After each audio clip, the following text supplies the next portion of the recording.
Sinabi mo sa isang media interview, Wala po. marami ka ng interviews, alam ko po yon. Paano mo nakilala si Attorney Galicia? Madam Chair, wala po akong sinabihan po na gano'n sa interview po. Kilala Wala mo kasi- ba si Attorney Galicia? Madam Chair, I invoke my right po. Ang sinasabing interview ay ang kuwang ito ng GMA Integrated News sa Indonesia habang tinatanong ng NBI si Alice Guo. Wala namang tao doon sa Senate po. Marami. Yung ba yung mga senator ni Lonche Kaya alam mo. Tanong nyo na nung para Kailan kayo nag-harap? Kasi may group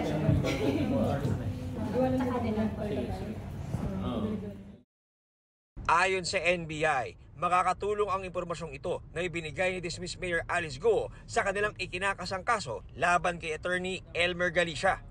Kinumpirma rin ni Director Santiago na noon pa man ay sinusundan na nila ang sinasabing body double ni Alice Guo na tauhan ng alkalde na posibleng ginawang decoy raw ni Guo para makaiwas sa huli. Mismong si Guo ang kumumpirmang tao niya ito nang tanungin ng NBI sa Indonesia. Ikaw ba? Sino to? Ano po, saan po yan? Tao po yan. Lahat ng tao po halos long hair. Kamukha niyo, ma'am. Kamukha niyo po, Mayor. Slimmer version. During the hinahanap namin si Alice Guo, yan ang rabbit namin.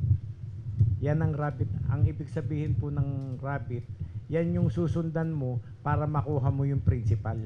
So, minomonitor namin yung babae na yan. Ayon sa NBI, di nila pinaniniwalaan ang sinasabi ni Guo na walang Pilipino na tumulong sa kanya na makatakas ng bansa dahil tukoy na raw nila ang ilan sa mga taong tumulong kay Guo.